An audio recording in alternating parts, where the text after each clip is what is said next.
what it is, what it is. I'm your main man, Mikey D, aka Stony Mike, and I'm here to give you a wonderful and awesome Stony playthrough. But before we get into that Stony playthrough, we have to get stoned.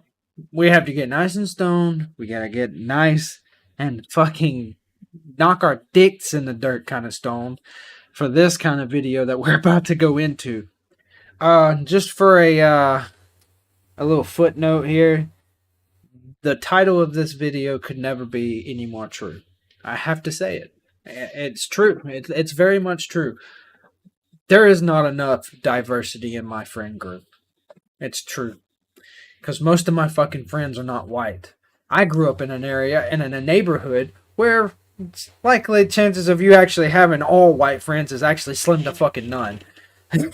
So I find that to be actually true. This is really weird to have that in your minds, to want to call someone racist based off of the color of their skin of their friends. The only one who is prejudiced in any form of fashion is those who come up with this.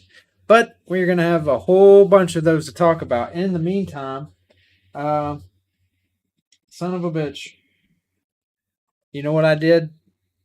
Of course you know what I did. It's what I've been doing fucking wrong for the past 2 weeks now. I didn't get my goddamn ice from my bong. So, hold on 1 second. I will return.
Fuck yeah, motherfucker. Fuck yeah, motherfucker. So, my bone, I'm gonna have to pour out a little bit of that because if I don't,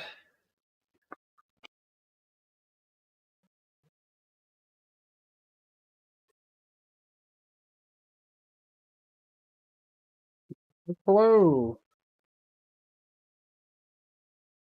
I don't need that at all.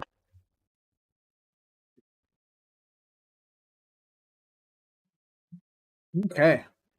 Now I'm ready. Now I am ready. I'm ready. Fucking SpongeBob did anything for us at all. It fucking gave us weird with euthanism? No. It gave us little quips to say along the way.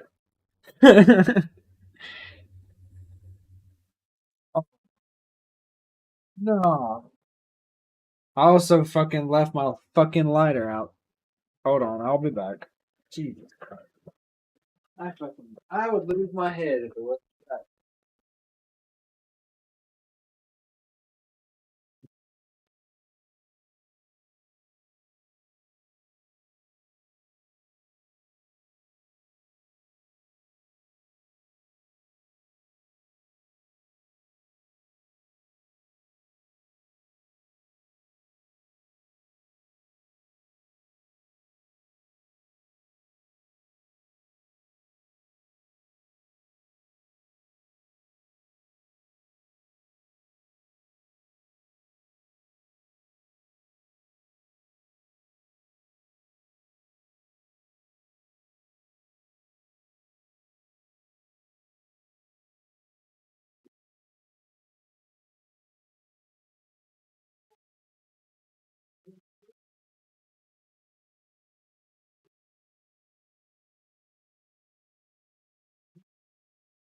The falling star, a flame in your heart. Alrighty.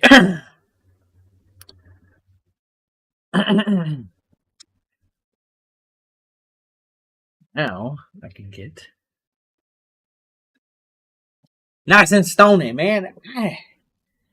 Like I said, I would lose my fucking head if it wasn't on my shoulders. Some shit that my mother would tell me numerous times, and I never once thought I would ever say that shit. But it's true. Because people who age with ADHD, some people age out of it. Like it's something that they kind of either master somehow or or it just kind of like they grow out of it.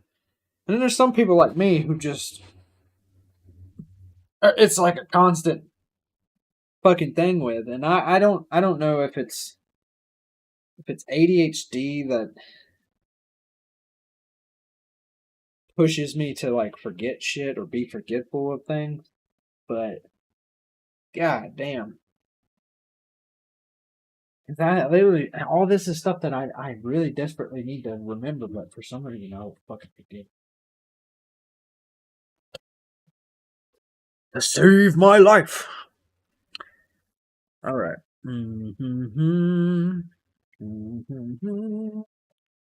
So, with this wonderful and crazy ass title, being sarcastic here,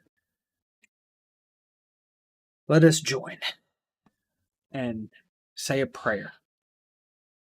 So that way we will be able to get through this without cringing. I'm just kidding. No, this is probably going to be some fucky ass shit. They're more than likely, because she's already starting it out. I don't trust people with all white friend groups. Okay, so what if you like grew up in like Omaha, Nebraska, or not Omaha, because there's probably, but you know what I mean. Like, what if you grew up in some place that's completely cut off from people who never really came there? There never was any roots of any person of either of the black community or the Hispanic community. Like what if nobody ever came there? And it's just a bunch of white folks. Different cultures of white folks, but just a bunch of white folks. What if that's the thing? Because I'm pretty sure that exists. Because if my type of culture exists, which is where I'm literally one of very few of my friends, white friends, so the complete total opposite of that can exist. It has to. It's like rule of thumb. If you exist, the opposite of you exists.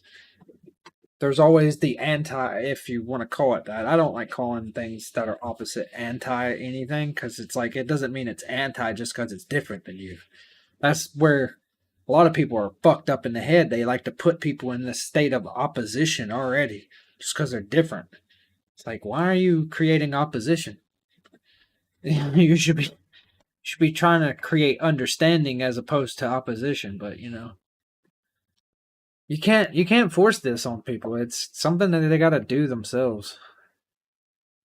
But yeah, this is already going, and she looks pretty white herself, but she also has like some very like Arabian or Middle Eastern style features here. So she may very well not be white, but I hate to tell her this, but amongst anybody with a darker skin color, you're going to get treated like you're white. Because you, guess what? You're white to them. They love saying that. They love to say it like that. White. I don't know why. What makes them say white? White. What makes a person think that's appropriate? White. Putting all that extra visceral fucking anger behind it when they say it too. White. Anyway, let's get into it. People with all white friend groups, especially if you live in an area that's not majority white or a country. So I made a video about this a long time ago when I was first starting TikTok. I used to have a coworker slash old friend who was a white woman, and all of her friends happened to be white. And it always rubbed me the wrong way that all of her friend group was a whole bunch of white women. And it wasn't until later on that I realized that she was very low key, very racist. Like she would say like microaggressions and stuff. And You're not saying exactly what she was saying though, and this is the same kind of like weird deconstructed argument that these people come at you with, and it's like, do you understand what you're saying? Do you like you don't have anything to say other than, because they're using words that have definitions and they have meanings, but they're not giving examples of the particular individual ever. Like, give me some. Even to the point, like to say that she wanted to marry a man of color to have biracial kids. That's gross. But anyways, you said she wouldn't or would? Wait a minute. Hold up. What's going on here? Biracial kids. That's gross. What? Hold up. Even to the point, like to say that she wanted to marry a man of color to have biracial kids. That's gross. Oh, this bitch just admitted she's racist or prejudiced. She doesn't believe in interracial children whatsoever. She just said that it's gross. This bitch is a prejudice. She's a fucking prejudice. This is where I'm telling you. I'm fucking telling you. This is a big oof moment. They fucking love going this route. They always end up snitching on themselves, man. I'm telling you. These types of people, they snitch on themselves. You don't have to out them for being prejudiced. They will out themselves. Look at this. This bitch straight up said, because that white woman wanted to have interracial babies. First of all, you got to be some kind of moron to want to stick in what could possibly be the same family tree. Do you understand what I'm saying here? Do you feel what I'm laying down on you, you goddamn moron? Wow. Oh man, this is funny. But anyway, this is fucking hilarious. I don't trust white people with only. This is funny. I'm sorry. White people. She started with that.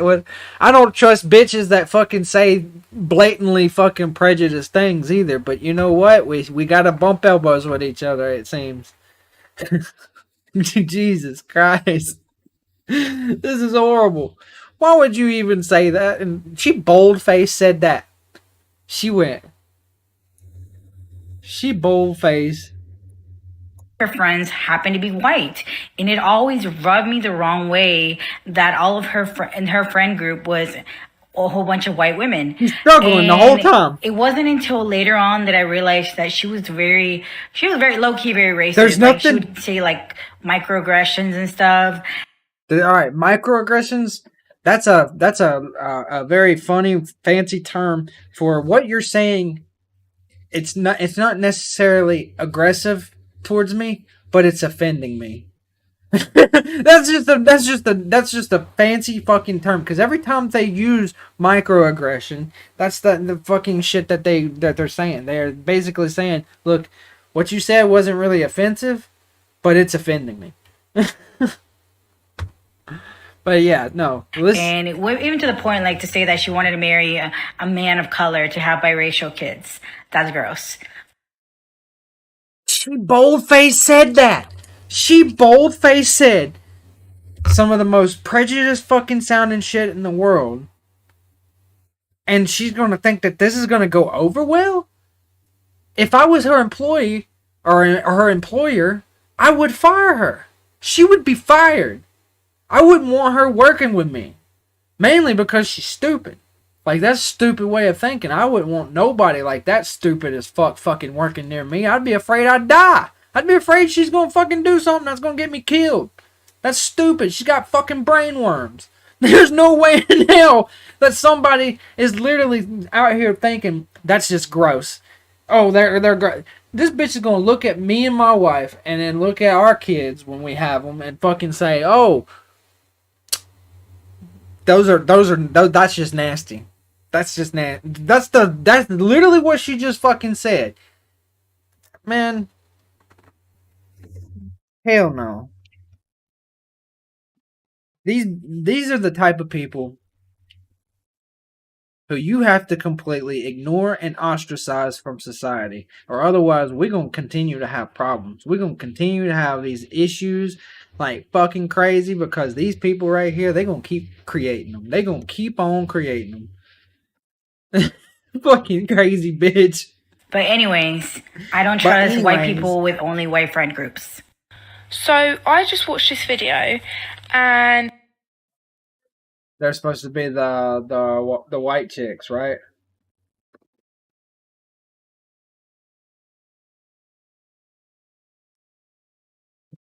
Before this goes any further, before this goes any goddamn further, because I'm afraid where this is going, okay? I really am afraid of where this is going.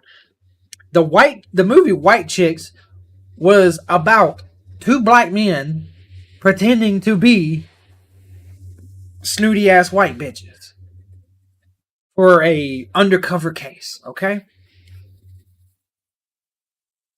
There is no need to try to swing any of that into any kind of like weird racist thing, especially because these two. So what are you going to try to say, that they're black facing white face?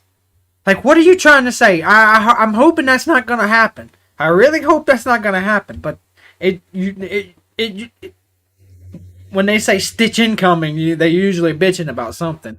And the only thing I can think that is completely asinine with them saying that they're doing white blackface, because, you know, that was supposed to be black men. You know what? That's a vicious cycle. We can't get stuck in that. I have questions and an opinion to put across of this video. So this video is of two black women cosplaying, I think, from... Hey babe, I'm gonna need you to BFFR. Firstly, it seems that you're mistaken. White privilege is a one-way street.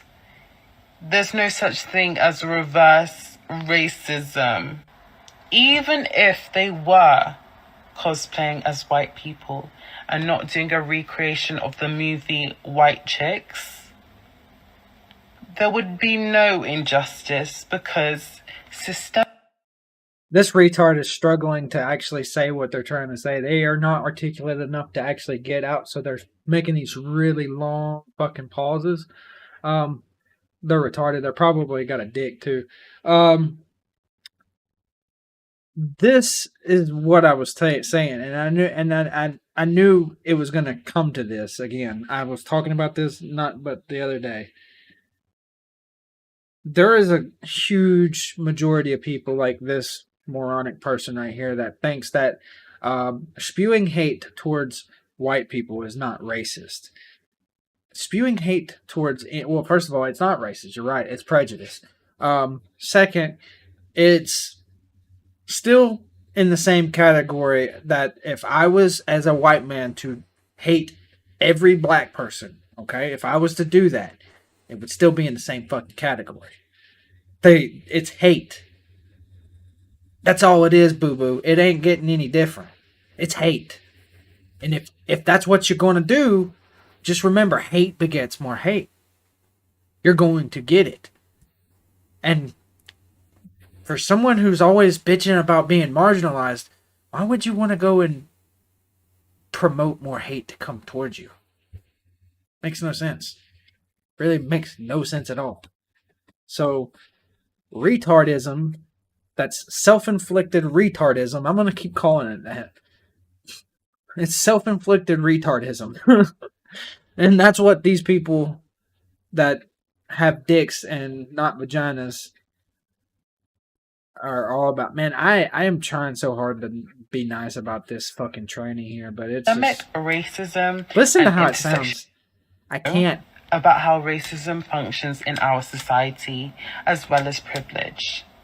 Get your facts straight. So yes, they and you, it seems, really want to cosplay. Fuck this shit, I'm out. I can't deal with that. That is a hell of an annoying biatch. You can be racist to white people, it's just not seen as a serious matter.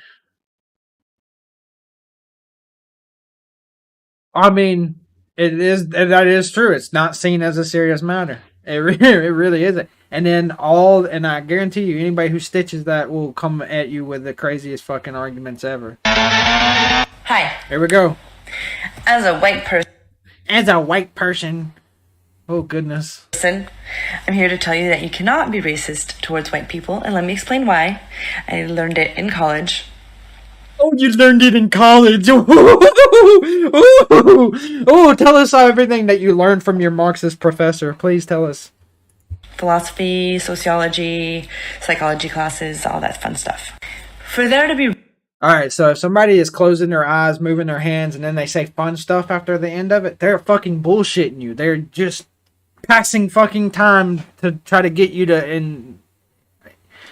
At the very least, believe a little schmeckle of what they're fucking saying. They are fucking little turd burglars. Every last one of these people. Racism, there needs to be a power inequality, which does not exist in regards to white people.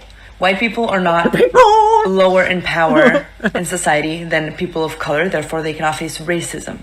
What they can face is prejudice, that's true. But you cannot label it racism, nor does it have the same...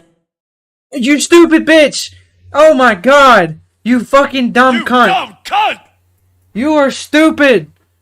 You're like halfway there. You're like, this is what's wrong with these dumbasses. They speak half-assed truths. And I think they do it intentionally as a form of manipulation because they themselves are manipulated. And I think most of them actually, by the time they get to this age, realize they're manipulated, but they stick with it and try to manipulate others. It's just the way that, it's like, yet again, vicious cycle. That's what Marxism leads to. So, now, fucking, this dodo brain fucking dumb shit is over here explaining the very fucking thing that white people can experience prejudice. No, everyone experiences prejudice. That's the thing. If I was to treat, say, a little Asian kid, say, I'll treat that little Asian kid really bad. He's going to grow up and he's going to not fucking like white people. Things like that happen. That's called prejudice. Because they haven't learned that they can't just judge a fucking whole group of people based off of the actions of one person. They haven't learned that they can only judge the individuals based off of their actions. That is prejudice. It can be taught. It can be raised into someone. It is there.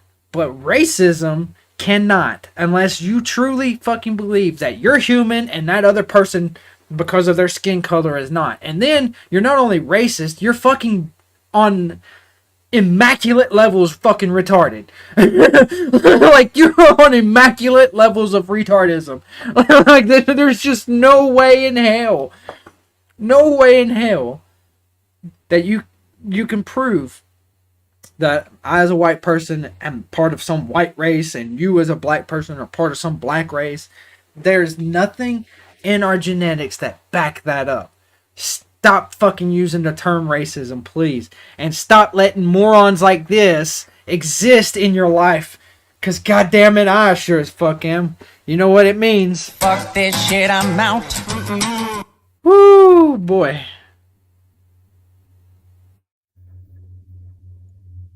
Yeah. I don't understand today's dating world.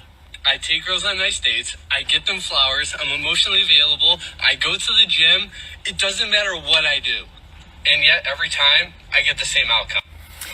Imagine having such little self-awareness that you publicly post a video saying that you keep going on dates with different women and every woman isn't interested in continuing dating you, but there must be something wrong with all of those women rather than thinking it might be you that's the issue. Genuinely, I don't think this guy has a clue of how he's coming across. And this right here is how you ensure that you never, ever, even from other females, ever get any kind of attention. This bitch will never be touched with a 10-foot pole. And the reason why is she's out here for no reason cutting this dude down. Yeah, I was about to cut the dude down for doing that half-ass smile that he was doing. But no! Now I'm going to boost that man's fucking ego up. Fuck this bitch. First of all, my dude was probably being for real with bitches that aren't being for real. So that was his issue.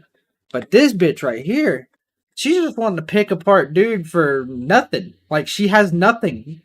There's no substantial argument whatsoever going on here. It's just all based off of what she wants to what she wants to feel.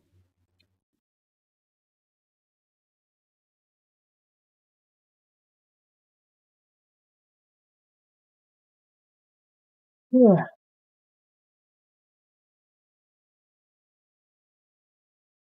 So yeah, she's basing this all in the realm of her own feels. saw a video yesterday of a woman ending a date at the end of the night, but because the man had paid for the meal, he somehow thought that that entitled him to more, so he ended up being abusive. And do you know what? All of this work that I've been doing, all of the attitudes that I'm seeing, and we're not talking about just...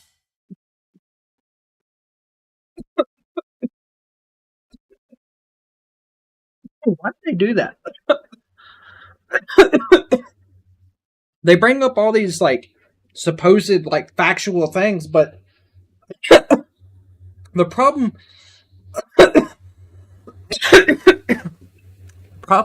with you actually trying to bring up this situational event and state it as a fact is that you're not able to present it. Now, if a man takes you out and pays for every fucking thing, yes, he's expecting to get some ass. Like, if you don't have any kind of terms with that or any kind of understanding with that, then guess what? You don't need to be going out on a date. Because most men are just going to want to do what they want them to do. And that's either one of two things, okay? If you're a really decent woman and he'd love to be with you, he's going to try to wife you up. So he's going to do more than just fucking have sex with you, okay? But then there's number two. And that's just, you're a cum dump. That's all you are. Plain and simple. He's going to do a 2-pump and fucking get the fuck on out of there. And that's something you're just going to have to be aware of. Same thing with bitches. The bitches be doing that shit too. It's not something that's completely synonymous with fucking men. It's something that happens in human nature. It's either we're fucking and that's all we're doing, or we're gonna get fucking husband and wife. We're fucking going down the whole aisle together. We're doing that fucking thing. That's the way it goes, man. This weird shit is just strange. It's strange as fuck because I don't see humanity going anywhere when you got people like this constantly telling people that it's okay to not have kids and just being odd as fuck, making dating into a headache. That's the reason why many guys will never fuck with somebody bug-eyed ass bitch like this. Violent men. We're talking about something that is at the core of this male attitude of the misogyny. And now we're all violent misogynists because she don't get her dick the right way. Yet again. Fuck this shit, I'm out. Can't deal with it. Oh god, she goes on forever. You know, it's the dumbest of cunts that can just continuously run their mouth like that. Look at how long she fucking runs her fucking cocksucker. God damn. Jesus fucking Christ. She runs it forever, man. Jesus fuck me Christ. What a pathetic fucking human. Alright, so we're going to call this behind the scenes as a queer teacher. For a little background. Oh, no, we're going to call this as the behind the scenes of you probably a goddamn groomer. That's what the fuck's going on. You gonna sit here and fucking start this shit off as a queer teacher. Listen, there's a reason why the LGB community is saying without the T and the Q. You motherfuckers get your shit right. Get your shit right. And y'all might be back in y'all's old alphabet mafia. I'm telling you, man, this is already going in the right the right but wrong way. And when I say the right but wrong way, I mean this person right here in particular is already starting it off as they are a queer teacher. It's right in the way that I was right about what they're attempting. Cause why you even gotta bring this up? This like that don't like if you're a teacher, you don't even have to bring that up. You ain't even got no reason to bring that up. The fuck? I'm trying so hard to wrap my hands around why you want to bring that up, especially if it's youngins, like super young. Why? Why? Why? Bruh. For my first 2 years of teaching, I taught 6th grade at a public middle school in the San Francisco Bay Area. Oh, well, that fucking tells everything right there. You're doing that in San Francisco. Okay.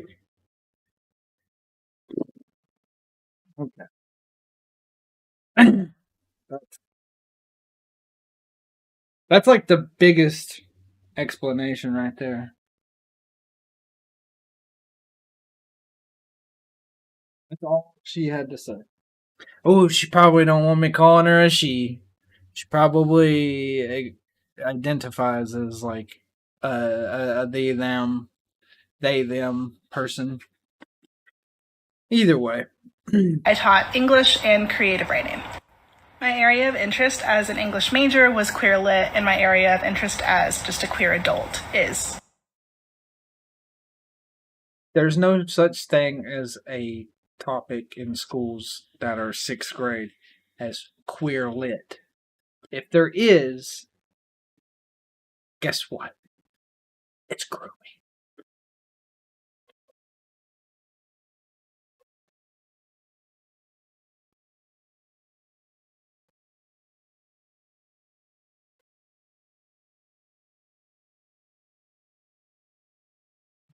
I'm finding it hard to view these people as humans. Imagine what the really bad people view them as. Because they're only giving fuel to fire up really bad people when they do shit like this. When they fuck around with children, you're giving fuel to bad people, to psychotic type people. It's not good. It's not good. I very much foresee if this kind of stuff continues, if this is continued to allow, I foresee really horrible, horrible actions being done. Not just to these people, but these people to other kids. I foresee a chain event action. They are going to do something bad to children. And then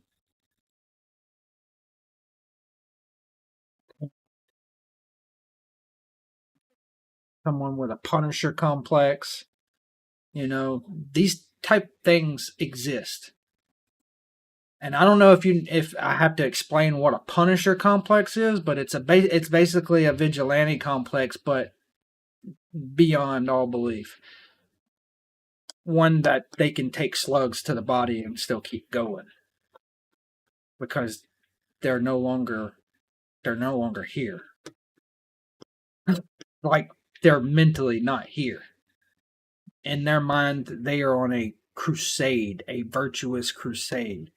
And when people like that start coming out, those are some scary fucks.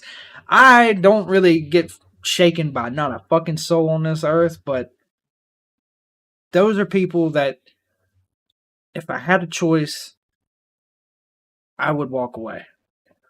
If I had a choice, gonna walk away from it. Gonna give them some space, some wide berthing area. Just because you don't know. You might, because those people, they vary in degree. Some are like literally like Frank Castle, the Punisher, and only want to harm bad people. And then there's some who will literally break the kneecaps of somebody for jaywalking. It varies in in ranges, you know what I mean? Those are some freaky ass fucking people. They exist. Those are like, that's a legitimate thing. And it's beyond a vigilante complex. A vigilante complex is, where you're wanting to honestly be a vigilante. You want to do something that the police are just not capable of doing. And as, painful as it is for me to say, I don't really see nothing wrong with vigilante type situations, but at the same time, there has to be an order and structure of things. So it's like, it doesn't really do you any good. Because let's be real, there ain't no real Bruce Waynes in this world. In order to do it with order and structure, just would take a lot of discipline that I just don't think any other human on this earth can do. I don't think any human has the discipline in them for it. So that's why vigilantism just backfires and ends real shitty.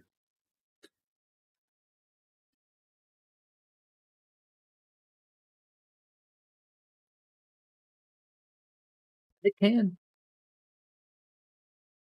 It can be a very tempting thought when you're sitting there looking at somebody who's walking the streets that shouldn't be walking at all because they harmed a child or something.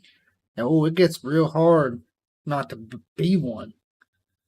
It's like, oof, that son of a bitch shouldn't be even breathing, let alone fucking walking free. But they like to let certain people out on. But y'all know what it is. Anyway, this is not queer literature. So my first year of teaching, I got to work with a really, really awesome librarian. It was also her first year there, and together we put well over 30, 40 queer books in the school library. How this worked is that I would recommend books to her, and then she would buy them through a combination of going to various book fairs, getting donations from parents, whatever that case may be. We also had a really, really vibrant Pride Club at the school that I was the faculty advisor for. And so in order to make sure that those kids had access to those books, we had a queer book list on the school library website.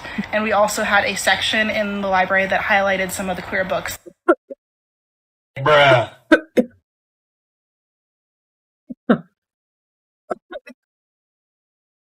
The only thing that's protecting her for real is the fact that this is in California, and the reason why, and I'm going to say this, and I hope somebody very powerful gets to hearing it and starts digging into it, so maybe they can do something about it, but unlikely. Very unlikely. The only reason why Governor Gavin Newsom does what he does, appeals to this crowd and does what and feeds into everything that they're doing, is because it is the bread and circus. It is the bread and circus of California. Because if he doesn't do that, They're going to start paying attention to what and who is actually controlling parts of California. There's an entire cartel that runs California. Governor Gavin Newsom is just a figurehead for California. There's cartels. A specific cartel that runs that shit. So, these people are going to get all they want for now. And then they're going to get something a lot worse when somebody wants more. Because somebody's always going to want more. There's always going to be that greedy person who's going to want more. And I have a feeling it's not going to be Gavin Newsom who wants more. I have a feeling it's going to be whoever is controlling the people who are owning an entire state here in America.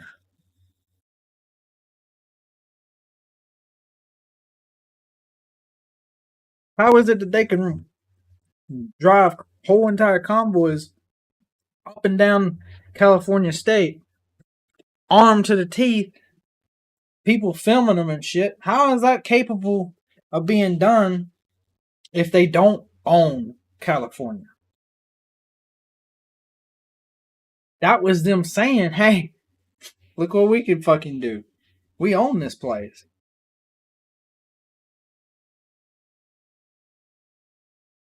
They wouldn't be able to do any of that in any southern state because the police would have to do something, because guess what would happen? The moment that nobody actually did anything, there will be people in the tree lines sniping, taking fucking pop shots at every fucking convoy vehicle that there would be there. Because the actual people in the southern states would be like, oh, hell to the fuck no. This ain't ever fucking happened. That would be a thing that happened. And it wouldn't matter who the fuck it was. It could be a bunch of fucking Asian people that were doing it. If, say, a whole bunch of triads decided to fucking take over a state, they'd be fucking up shit creek.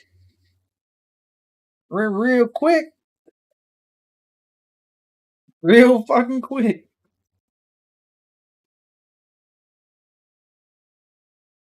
They would get their fucking throats ripped open and fucking that shit would be running down their goddamn neck really fucking fast.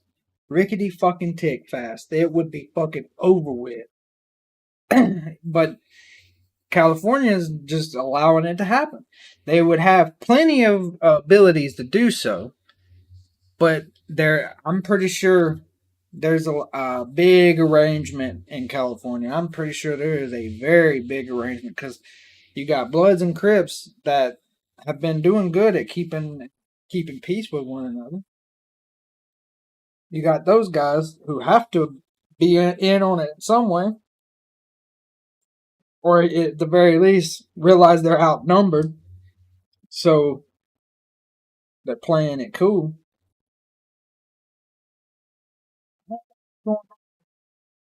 110%, but I can tell you right now, for without a shadow of a doubt, that shit would not be going down. It would not be going down, especially if we actually had a real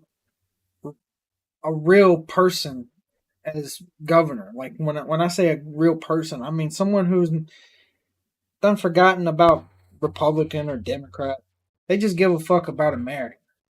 That Constitution, that piece of paper that should have been common fucking sense for every human being that walked this earth, but I guess it's got to be taught to us. It's got to be dug into our heads. I don't know. People like this, they get to me. That were within the library. She also did this for various other minority groups. She ended up leaving the school after that year due to... they found out that y'all were grooming children, so they probably...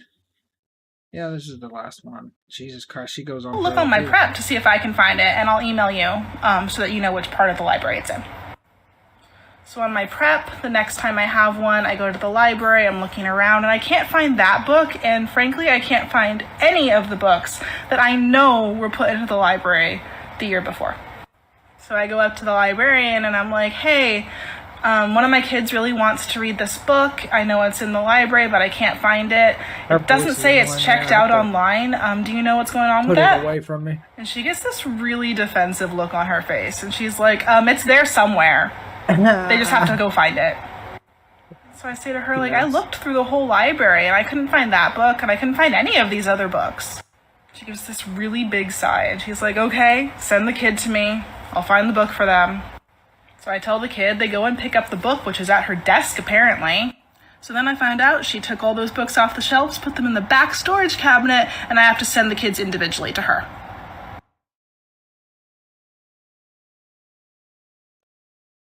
You should honestly be asking their parents if it's okay if they even have those books. If their parents say it's cool, then it's cool. Whatever, like that, like that's on the parents. That's my biggest thing is that without parental involvement in any of that, it is just grooming. It is simply and strictly just grooming, and I truly think that this person may be thinking with the right heart, but they're not thinking with their brain. They're not using that God-given brain of theirs to just think for just one little second, simple fucking seconds, all it takes. Isn't this more of a parent's job? Isn't this more of a individual growth kind of thing? What would I need to be involved in this? I shouldn't be involved in this. I shouldn't even be planting any kind of visual content for them. You know, like that's essentially how that goes. Now, I'm not saying they should be sitting there fucking fiddling their thumbs trying to figure things out. Naturally, they got to understand shit, but you know what? We live in the age of fucking the internet. Okay? They can figure things out on their own time. Far easier than you trying to manipulate them. And you could say it's not manipulation, but if the moment you put down any kind of fucking thing that may not even be something that can in any remotely way confuse them, that's where that is. And like we used to have the terminology for people who, you know, were kind of feminine, but they weren't gay. Those were metrosexual people.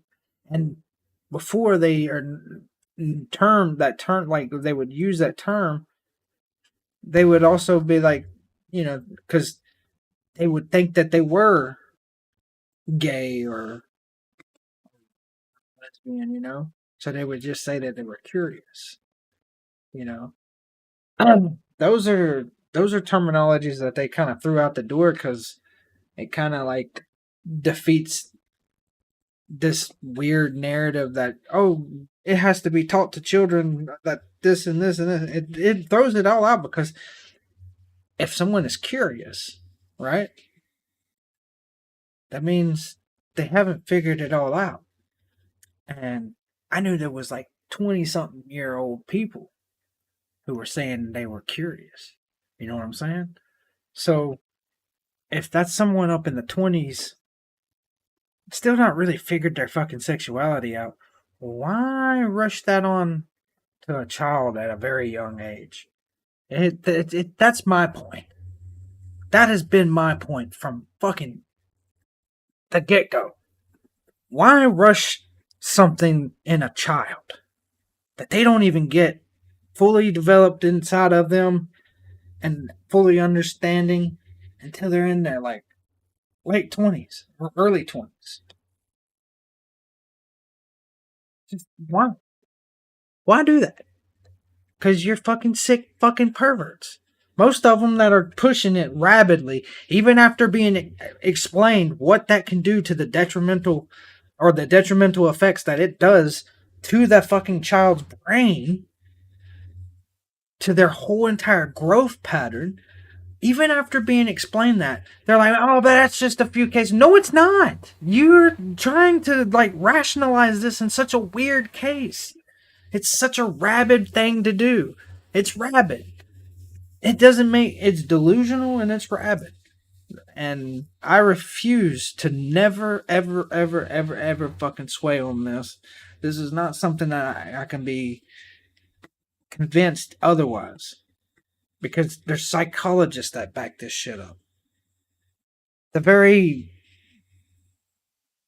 growth cycle of the human brain backs this up. This is... Can't believe in the year of 2023 we have these backwards ass fucking conversations with people and these arguments that it just... I was hoping we'd be further along. I really was hoping for it. Man, I'm smoking on that good weed today, man. I got some of that, that. I'm smoking on Bhutanese Shadow Garden grown Dark Evil Pack. They watered this with the blood of 36 dragons. Shit so purple it should be asking me, where's Ronald? This shit will turn your pacemaker off. Nuclear levels of sour, lung slaughtering, necromancer kush. Shit got diamonds on it, so you know that THC to CBD ratio is fucking swag. A whiff of this shit? Yeah, that nefarious evil sorcerer Moongrass. This shit straight out of K-Lid. This shit is what shot Tupac. Rip for real, dog.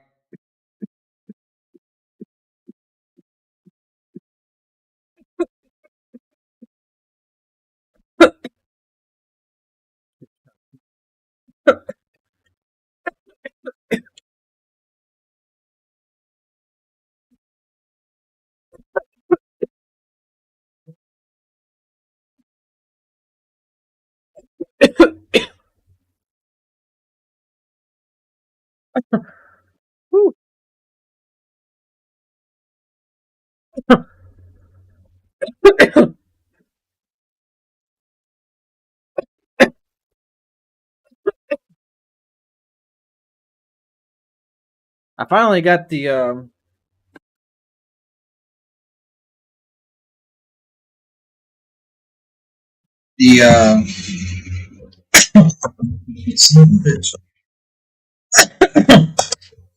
controller to work in story mode last night. And I think I know what it is. If I start the game without the controller plugged in, it automatically thinks that the controller is player 2 and the keyboard is player 1. Very fucking weird.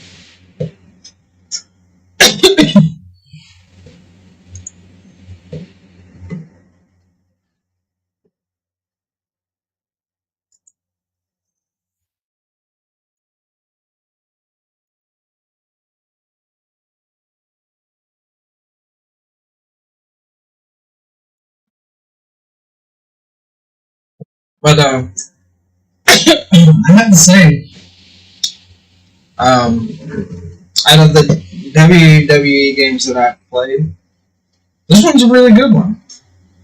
It's not where I would love it to be, and graphically it can be a little bit better, but it's there. You know what I mean? It's something that, because I got like 7.2 hours into it. I definitely think if you love wrestling games and you love the ability to create your own wrestling and all that stuff, it's definitely worth going and getting. Definitely. Especially because of the community creations. There's some really talented people in this world. I've downloaded so many WCW superstars last night. And then, I unlocked some, like Hollywood Hulk Hogan. I gotta get 6. X-Pac. because he's part of the NWO as well. And it's funny because, man, I wanted to get older versions of these people, but nobody created them. And I'm thinking I might create them based off of their actual characters, you know? And the reason why is because I want to make the WCW arena that I created, I want to make it more,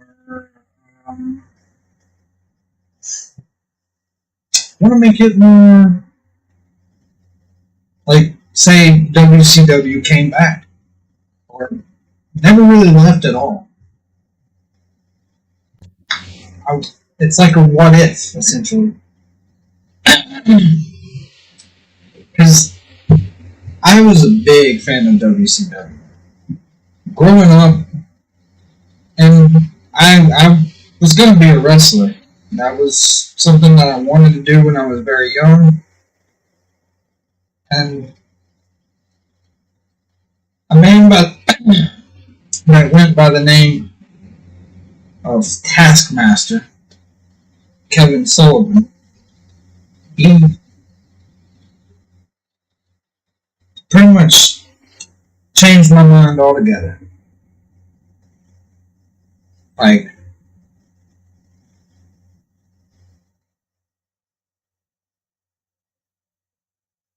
at that time period and the way things were in that time period, you had to do a lot of unsavory things to your own body in order to get there. And I just refused to do that. I couldn't see myself doing that and still loving it. You know what I mean? That's the main reason why I just never, ever did that. I really wanted to, though. I felt like I had the creativity and the athletic ability to still go out and perform, you know, and gimmick like crazy. Like I had all these different types of gimmicks in my head. Even goofy shit that would make people laugh, shit that wouldn't really like get me, but like momentary fame in the wrestling world, but just, you know, shit that I could recycle into something else and be something else without anybody knowing that was even me, you know.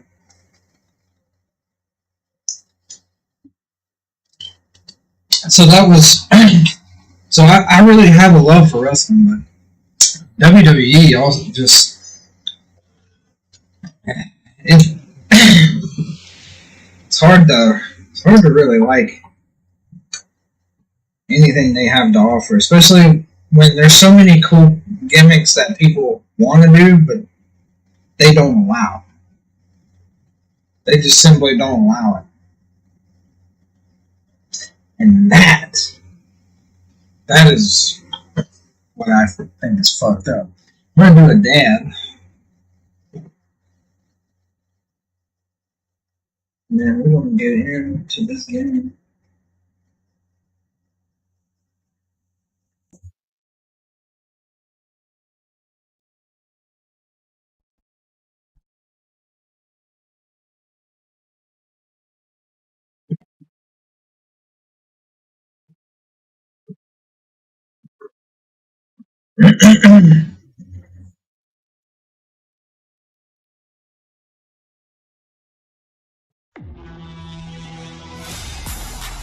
But I ain't gonna do the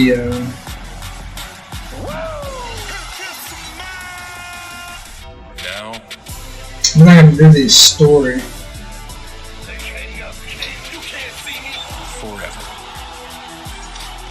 I'm gonna do probably the universe that I was creating.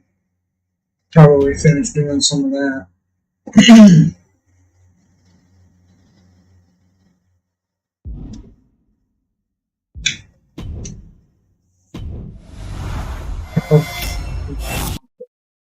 Solitary one. Yeah. See, there's Hollywood. But let's see. WCW, And see, I moved Raw to Wednesday night. So I'm thinking of what I'm going to do is this is my what if WCW won the Monday Night Wars. And so WCW had to be a part of, it's going to be its night, and then WWE, they had to go to Wednesday night, and, they still have SmackDown. Now, I was thinking, because they had that Saturday, WCW had that one thing for Saturday night, and I think they had Thursday nights were, if I'm not mistaken, it was Thursday Night Thunder. If I'm not 110% sure, but I'm pretty sure that's what it was. I even went to one of those when they came to Birmingham a long time ago. Went to one of those, WCW Nitro, and then I went to the Hell in a Cell that came to Birmingham.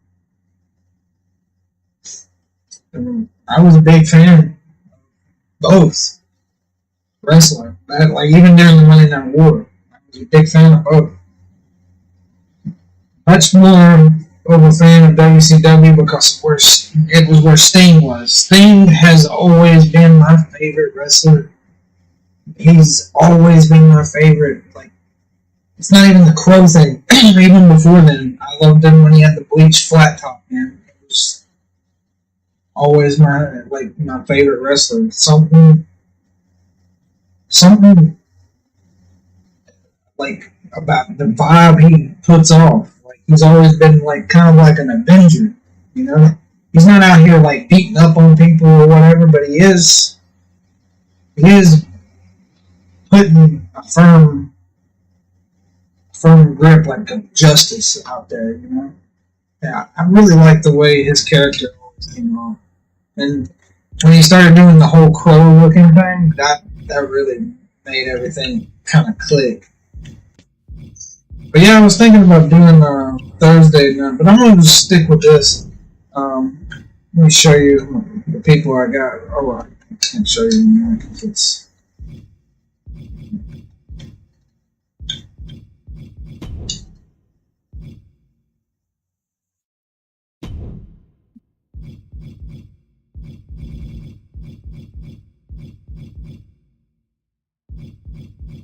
But I got Vampiro.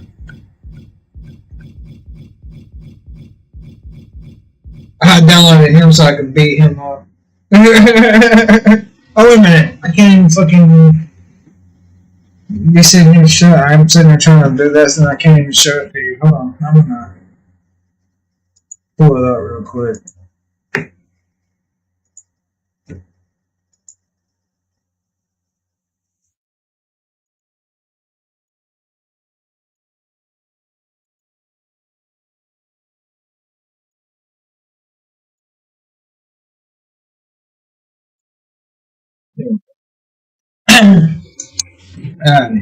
So this is somebody that I don't really have a complete disdain for, but I don't like him, and it's somebody I'm gonna have somebody I even much more don't like beat the shit out of him, or not beat the shit out of him. Whatever happens, happens. But anyway, I'm gonna get this motherfucker right here as soon as I can. There's Sting. Had to have him. I had to get him. I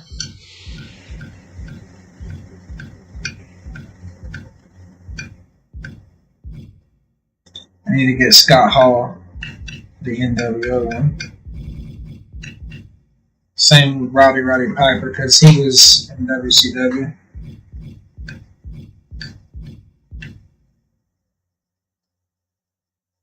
Rick Rhodes? What the fuck? Who in the fuck is that? He looks just like Rick Rude, but... Yeah. Boy, that's an old ass fucking Rey Mysterio, man. That's when he did the fucking family. Jeez, man, that was crazy as fucking long time. Razor and Norm. Now, why is my boy Kevin Nash not on here? But there are Mortis. There's Mortis. I need to unlock him. But yeah, I'm gonna have Logan Paul and Takashi fucking tee off against one another. It's Kevin Nash. I'm gonna have to get Kevin Nash. Mr. Big Sexy. I thought it was always funny that he called himself that. He's actually not that tall. Like, or at least like not as tall as I was thinking. I did get Jeff Hardy. I think I put him in WCW. Him and Matt Hardy. Even though that wasn't a thing, that's like my fantasy thing. And I got Hollywood Hogan. He's over there. And he looks kind of weird because of everything. Considering I need to get Goldberg because he was there. I need to unlock Eric because he's important.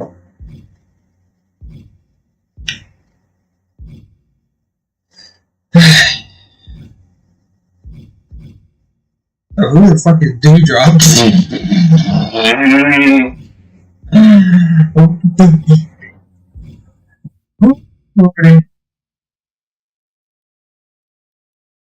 Damien.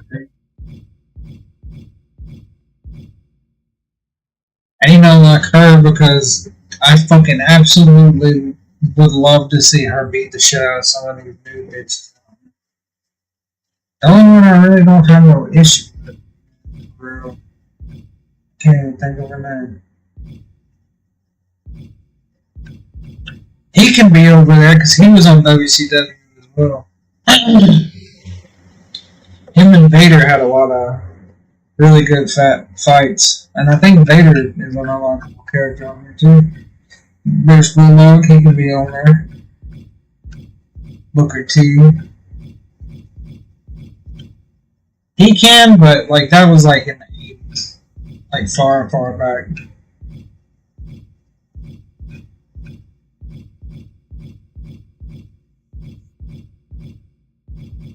I need to unlock him for creative purposes so that way I can have the Giant, aka Ixu. And then I need to unlock him as well. Yeah. I have quite a bit of people. Right now these are the rivalries that are going on. Cody Rhodes and Psycho Sid. So this is basically, we're in a what if world basically.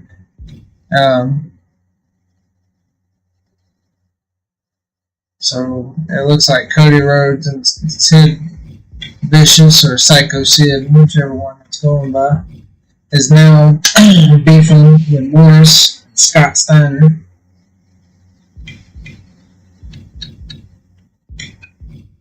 So yeah, it's going to be pretty interesting to see what's going down.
This is going to be a modern WWE.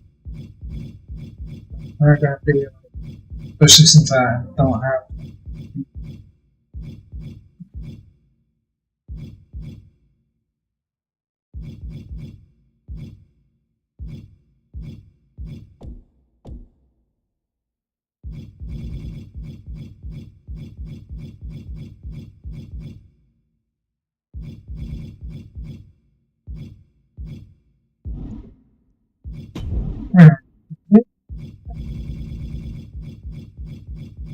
No, they are a thing.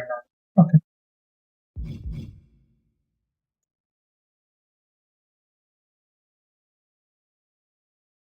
Yeah, it's got hard.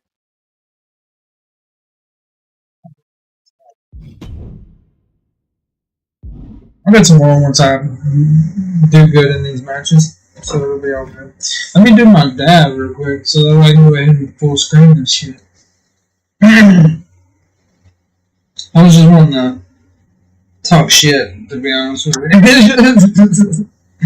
Like, honestly, man, like, some of these guys, they look like they're, like, these folks, the Judgment Day, they, you know, they look like they're appealing to the modern goth. And if I grew up in this day and age, I probably would have been all about these folks right here, but I'm good. Because I was really big into the Brood, which was, you know, Jeff and Matt Hardy, Edge and Christian, and this vampire dude named Gangrel. And the way they would come up out of the entrance, surrounded by fire, just was absolutely fucking amazing. I loved the way that shit looked.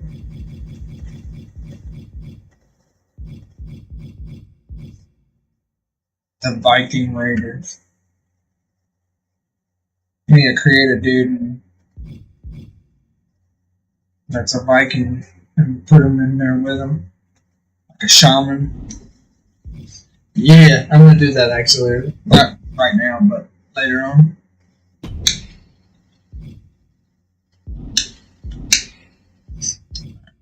Let's see. Tonight's show. Shit, let's see what we got news. Hollywood Hogan tried to walk out of his non-title match just as things were looking ugly for him. Brock Lesnar showed that he wouldn't let his opponent take any shortcuts on the way to their championship match, chasing him down and bringing him back into the ring to finish the match. Jesus Christ. Brock is not letting Hulk get away with that. And I like how they got Brock to kind of be like a stone cold, I think the terminology is heel.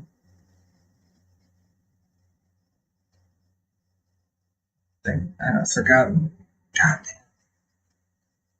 Forgot the proper terminology. Got him to be a stone cold ass good guy. Like, he's still like, you know, I'm badass. I'll rip your fucking head off. But he's like a hero in a way, you know. And I like how they got him to be that way.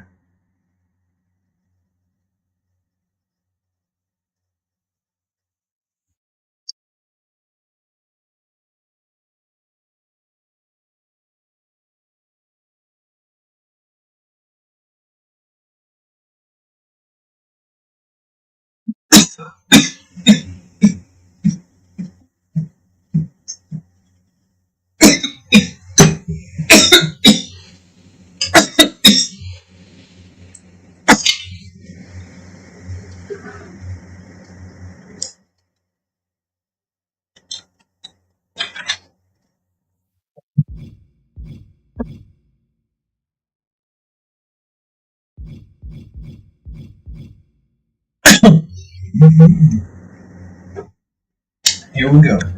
Oh, I can see the roster right here.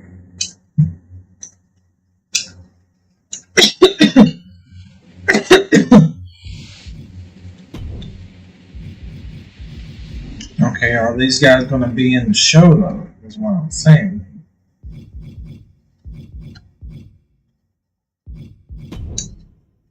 Oh, this is already one. Okay, so he won, she won, Charlotte won, Rick won, Jeff won, Sting won, Ronda won, Hollywood, and Brock won. Gotcha, okay. Yes, I'd like to proceed. Alright, let's see. I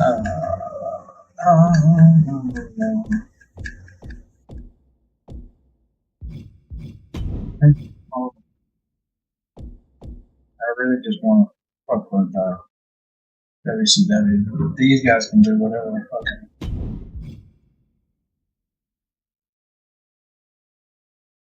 I know Brock's over here, so he's got universal contracts. Holy shit! I mean,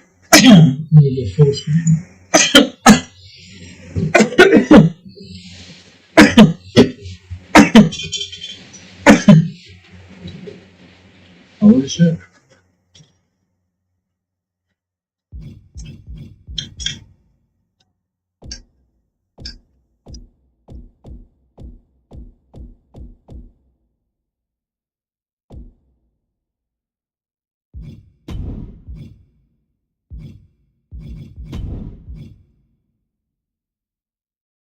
And here we are. Okay. Cody Rhodes versus Mortis and Scott Steiner. Let's see.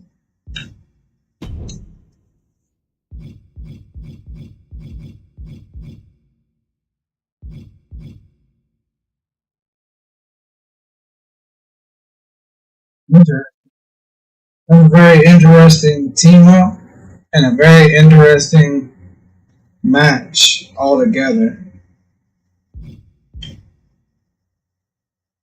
Lordy. Oh Lordy. It's gonna get pretty wicked now. Alright, let's I'm gonna start this one off doing this match right here. I really want to see how this is gonna play out. I'm gonna be Cody Rhodes.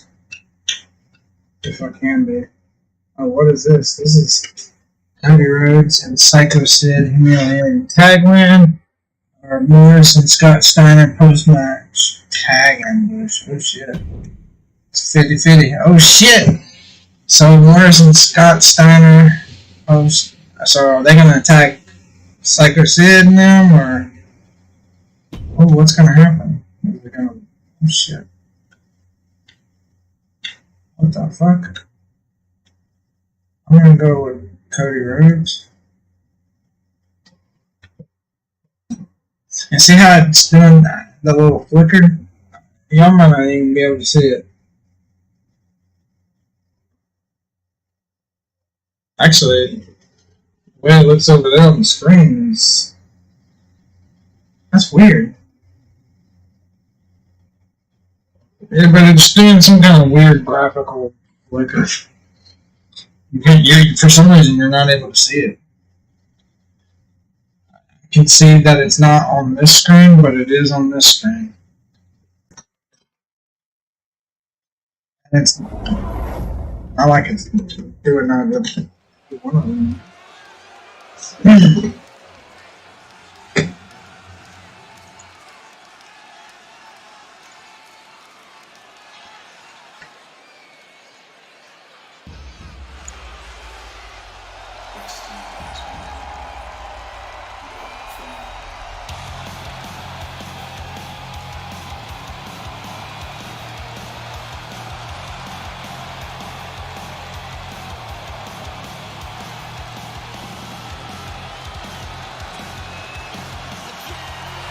The American Nightmare has arrived. The son of a dream looking to realize his destiny in WWE.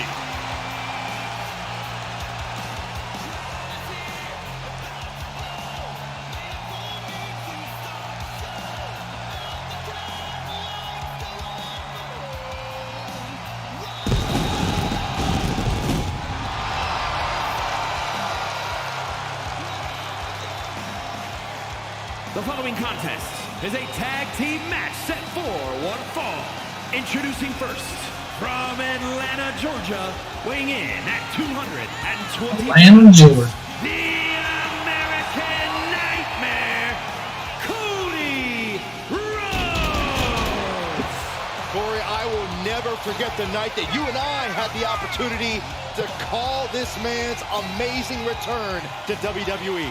You're right about that, Saxton. A true WrestleMania moment, if there ever was one.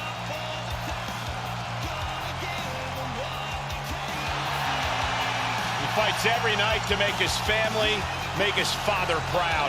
Well, I think they'll be even prouder after his match tonight.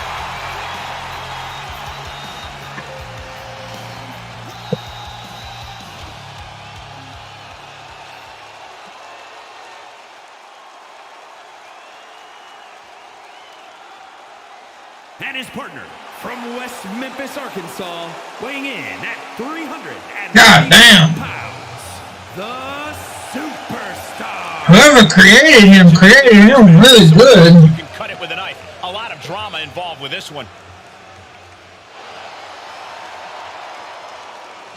God damn. That's creepy. Man, it's fucking creepy looking. Oh shit.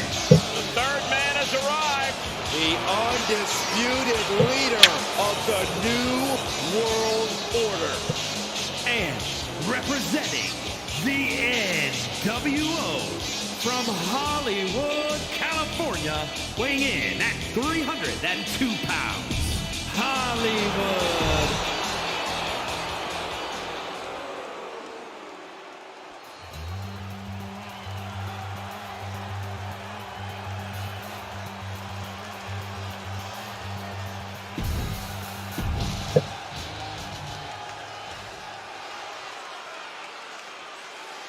And this tag team match is sure to be filled with exciting action. These teams want the win bad tonight, and they'll fight hard to get it. Yeah, these superstars look like they're all business, not a weak link among them. And he keeps his focus on an attack to that area. Ducking underneath. This is a unique move. Vertebreaker.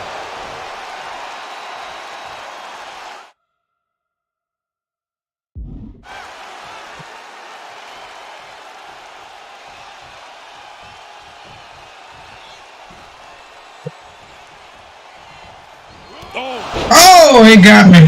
Face. Oh, what a right hook. What a counter by Hogan. And see, if I want to get a good rating, I have to actually let him beat up on me. I could beat the fucking tar out of this dude.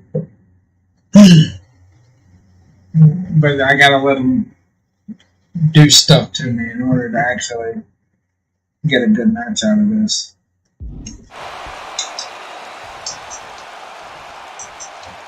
Backbreaker.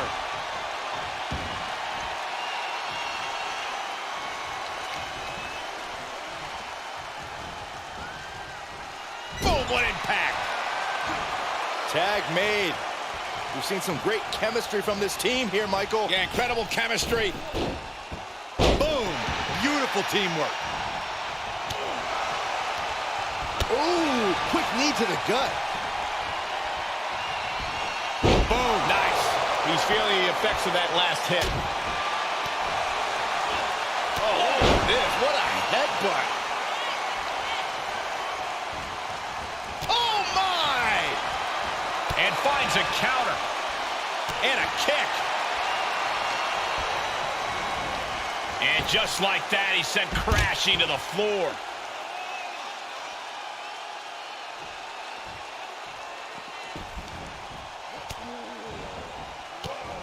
Oh, come on. Kicked all the way to the floor.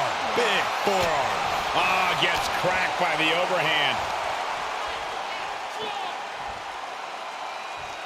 Drives them down with a vertebreaker. They are both seeing red right now. This level of hostility is only going to lead to bad. The American Nightmare. There's crossroads. Cody Rhodes nailed it. Tag is registered.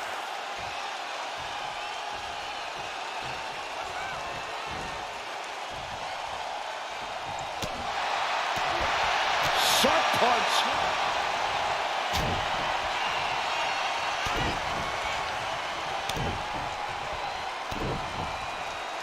Double axe handle. Oof. Oh, complete deadlift. This is incredible. Gut wrench. He's looking a little weary now. This is what the purpose of a tag team is. Don't be afraid to use the resources and help your partner offers. Am I being diplomatic enough, Cole? Evades their offense. Good grief. That's a chop that'll wake you up. That'll turn your lights out.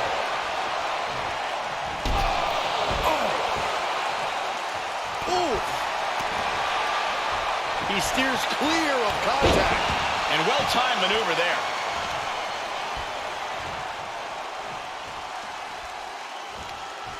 Here we go.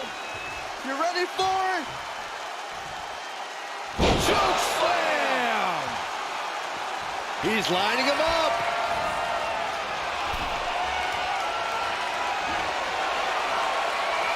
I don't think this is going to end well. Yeah. Way up. Power bomb. Good night, nurse.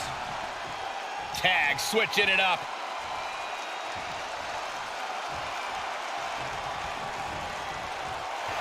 The American Nightmare playing those mind games, goading the competition. He has him right where he wants him. And a bit slippery for them there. Gotta look out for that right hook. Boom!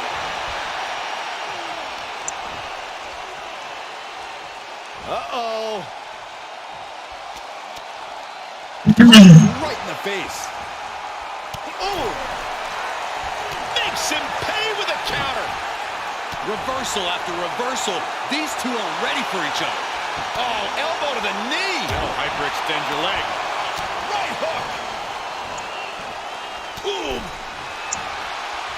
From behind. Back suplex. Off the ropes. Leg drop. That's gotta be it. Instantly, he has his shoulders up. Shrugging off the pin like it's nothing. And after this match is already gone for so long.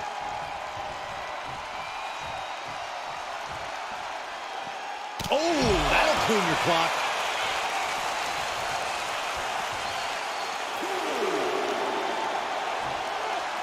Bashed right into the post on the outside.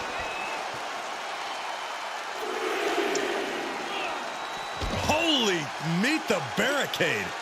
Oh, he slammed his face right into the barricade. Run out of ringside and back to the mat. Ooh.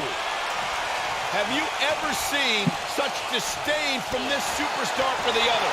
This is so chaotic. They're taking it to a new level here tonight. Well, I don't think either one of these superstars will ever be the same after this match. Is it enough? The cover! 2 count? Yeah, no. He doesn't get the 3. Really had less than a second to stay alive there.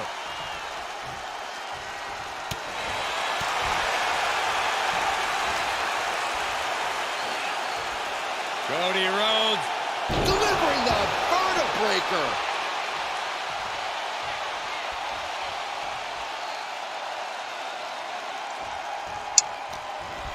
He has an answer for Rhodes. He's been placed in the corner now. Reversal. Can they go on the attack? The volume in this building has increased exponentially. The fans are willing these competitors to push forward. Win or lose, these superstars are going to be held in high esteem. Oh, strong impact.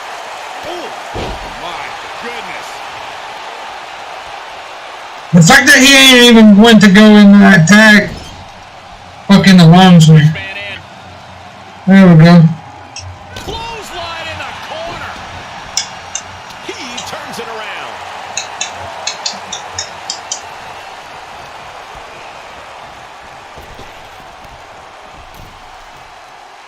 Oh, what a clothesline. Forcefully delivered. He's taking some good hits. Hogan's able to avoid that.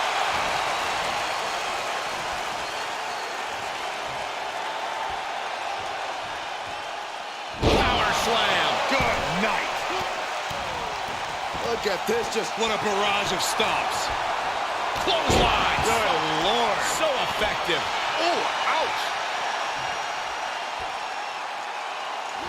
Uh-oh, look at what are they going to do? Oh, right to the face. Right to the back of the neck. And again. Enough. Loving blows. Down to opponent. And a double axe handle smash.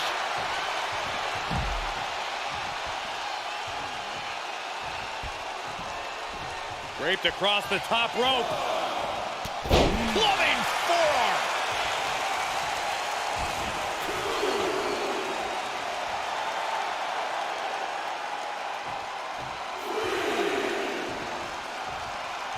Oh, with authority. With authority!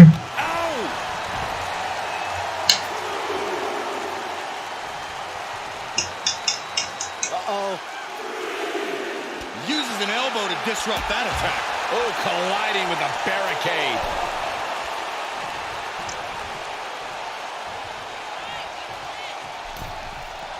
Boom. Clothesline. Oh.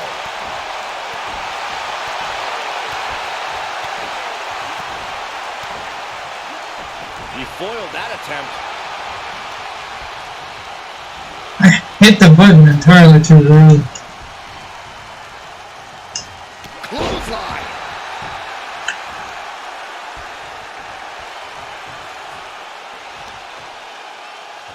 What a shot.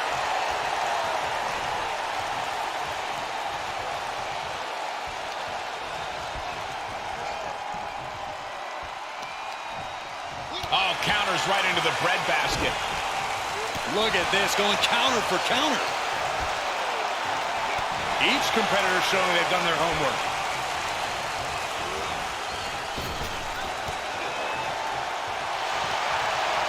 Abdominal stretch. Looking to find an escape from the abdominal stretch. Uh-oh, found it. Head scissor takedown. Beautiful.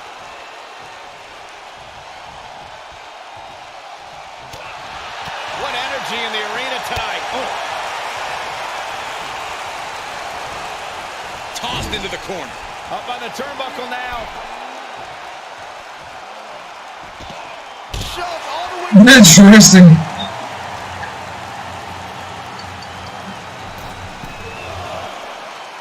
Desperate attempt here to get back on his feet.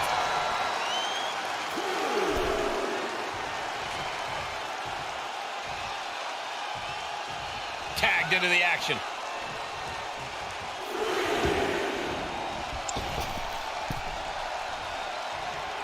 Boo him all you want. He's just feeding off it more.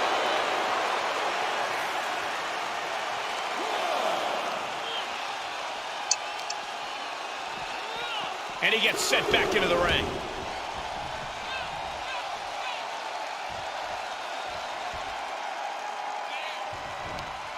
What is Cody Rhodes looking for here? Oh my!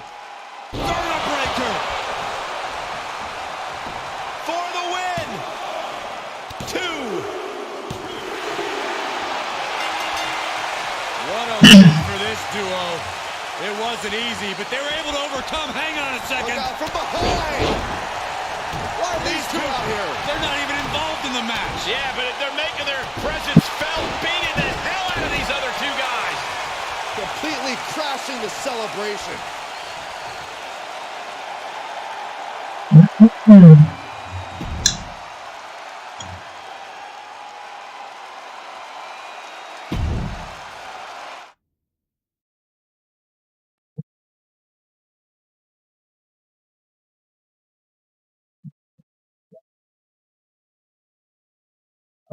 Shot seated.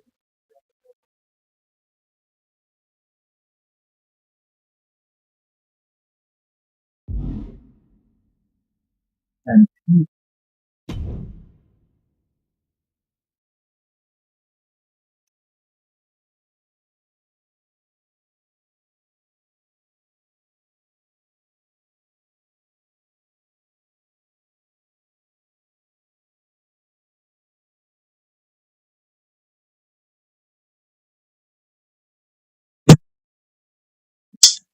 Vampiro. Ciao. Vampiro.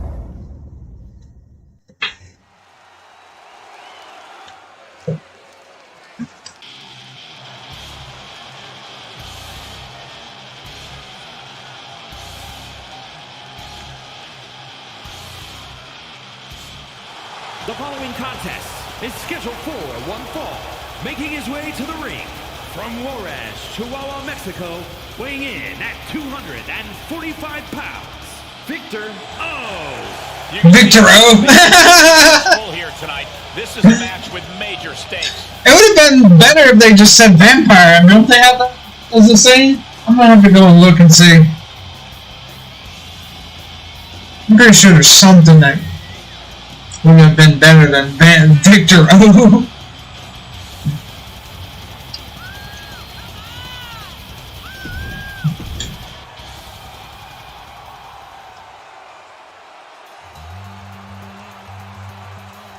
Okay.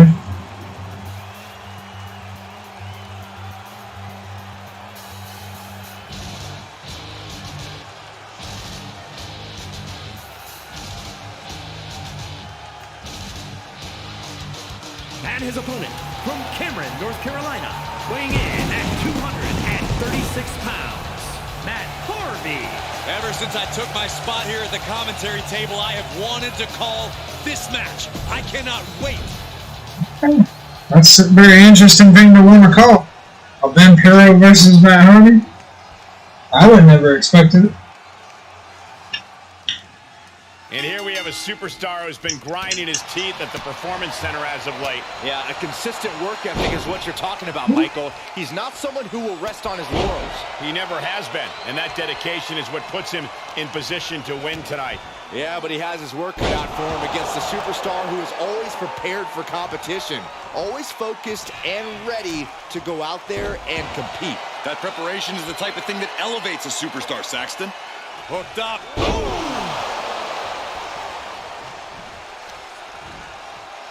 Oh, man. Good golly, Miss Molly. Oh, walloped by a huge club.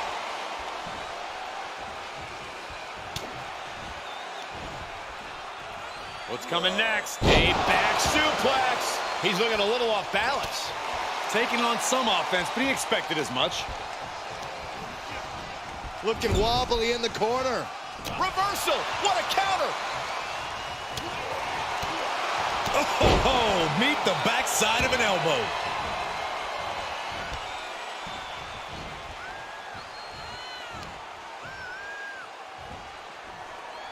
Choke slam. Landed.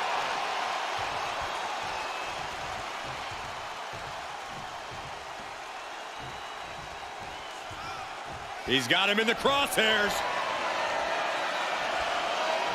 Uh-oh, we know what's next. eNoUgH driver, wow! Meet him at the pay window. Flying. Splash!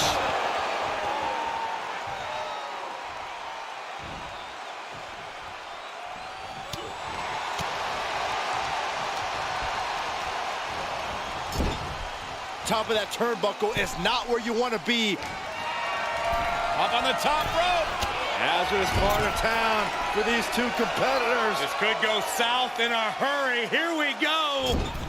Superplex. That move wasn't originally intended for the top rope, but that's what we just saw.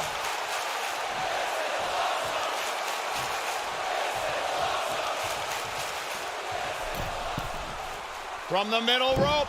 Oh, what a splash. He's going for it all. Look out! Splash! Fortune favors the bold. These risks could be a winning strategy.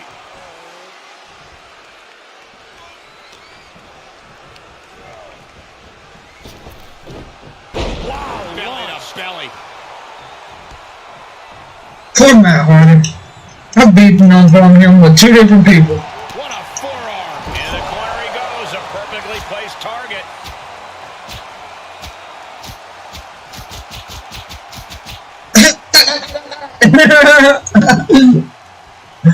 One more.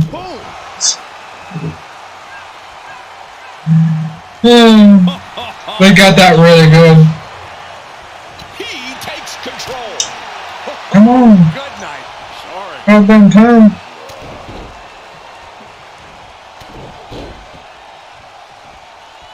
Boom! He wants even more out of his opponent. Not a lot. Ah, had to get it going, but gets stonewalled.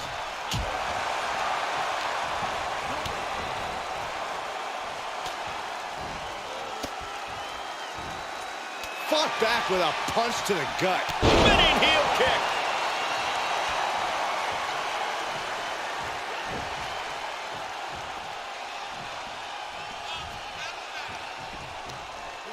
Brought in the hard way. From the top, splash! Cover!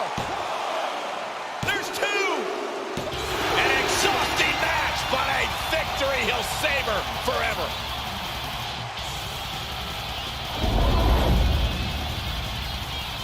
Here is your winner, Victor O. Oh goodness. Performance here from tonight's winner. Hard to argue with another notch in the win column, especially one like that.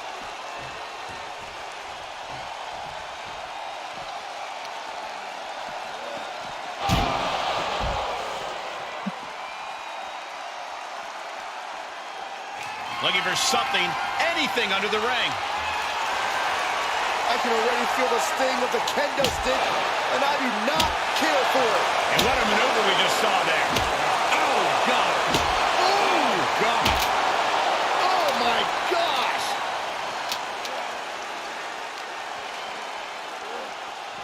Sit straight into the barricade.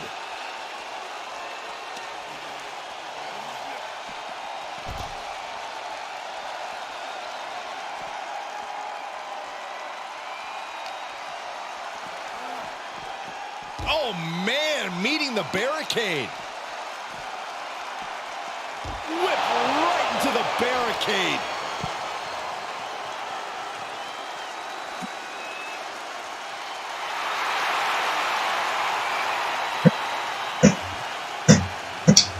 Very good. It's very good. Stimulation. Let's start there.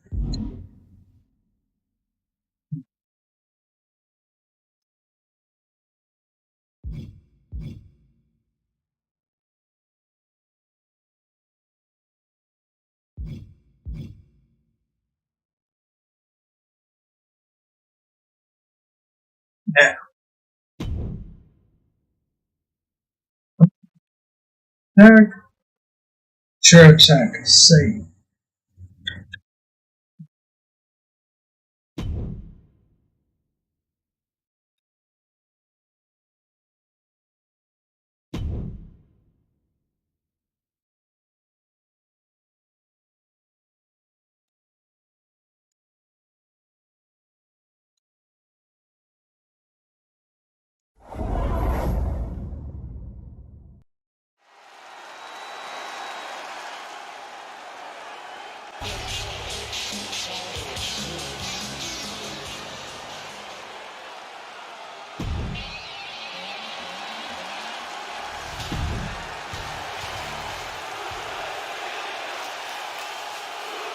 I've been calling Brock Lesnar matches since his WWE debut in 2002, and all these years he has never failed to impress. As a competitor, as an athlete, as a physical specimen, the second that bell rings, Lesnar is on a whole other level. So expectations are obviously high in this one for just that fact alone. And standing across from him is none other than Hollywood Hogan, the better version of Hulkamania, the third man in the NWO and one of the most heartless superstars in the history of the business. When you think of Hollywood Hogan, you just think of cruelty. This is a man who doesn't care who he inspires or even if he inspires anyone. All he wants to do is demoralize you and get rich doing it. Scoop slam by Hogan. And here comes the patent. trouble for Lesnar.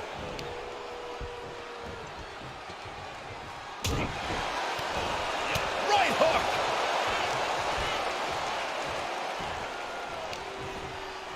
Oh, Brock waylays him.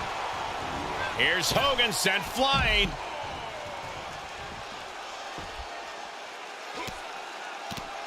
Oh, what a right! Man, that's some attitude behind it. Solid punch. And that holds Hogan back. Oh, look at this. A release belly to belly. And he throws the opposition back into the ring.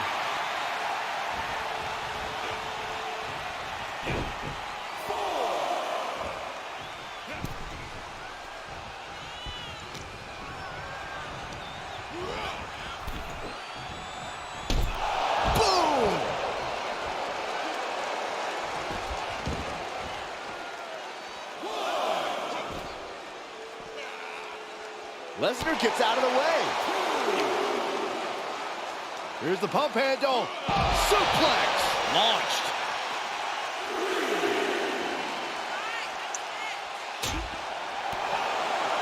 Big boot by Hollywood. Like we said, just a heartless display from Hollywood Hogan. This is why Hollywood is so hard to contend with. He simply does not care who he hurts. The competitive spirit is alive and well in this one.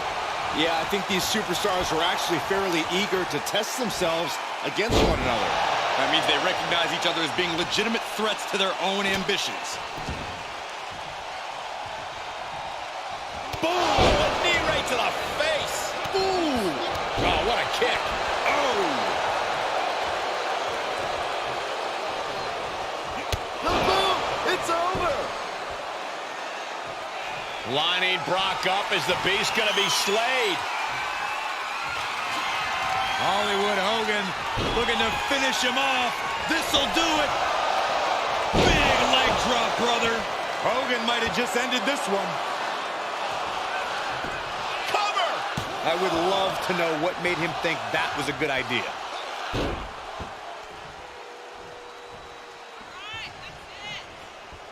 All the adrenaline in the Hulkster's veins is ready to... They say one more time, they get one more time. Scoop slam by Hogan. And here comes the patent. Drops the leg. Yet another big move, guys. He's on the ropes and the ref wisely stops the count.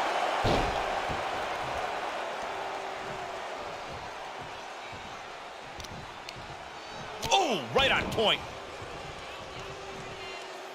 Oh, clothesline.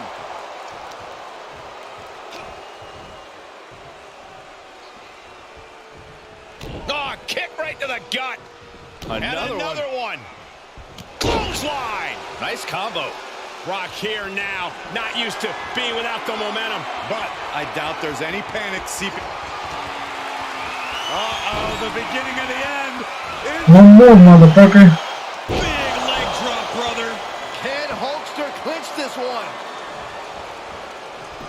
For the win. 2. Oh, kicks out, kicks out. The Beast incarnate. He is not a man who stays down easily. Well, it's not exactly a walk in the park trying to put Lesnar down for good. Hogan's got to be looking deep in himself, asking what will it take to get that 3 count. Hollywood Hogan looking for the finishing touch. Leg drop. Did Hogan get enough of it?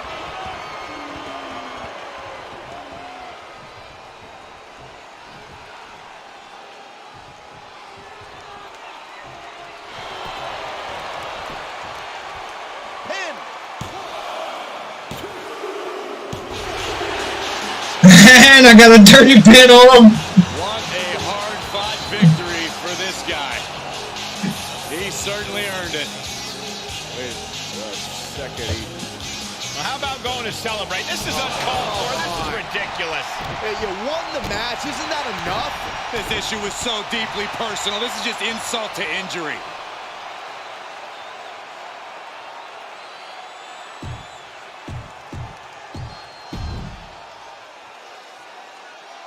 Okay. I should now have enough to get Kevin Nash now.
Now all I gotta do is give Six and Eric Bischoff, and I'll have them on. I'll actually have the new one.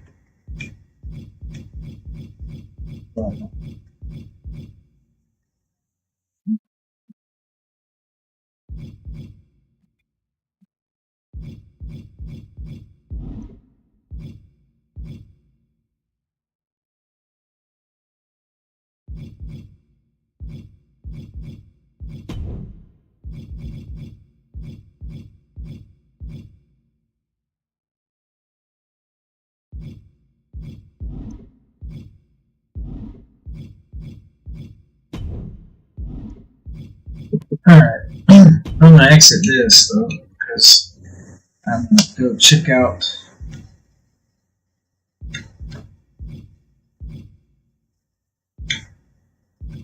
Actually, no, I'm not gonna do any of that. I'm gonna call it here. I will be back tomorrow, as per usual, with something. Maybe more of this, I don't know. Until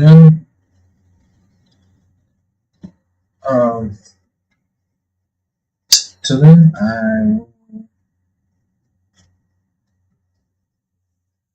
probably create some more people and add. Anyway, you folks stay nice and stony. I am out of here. Peace.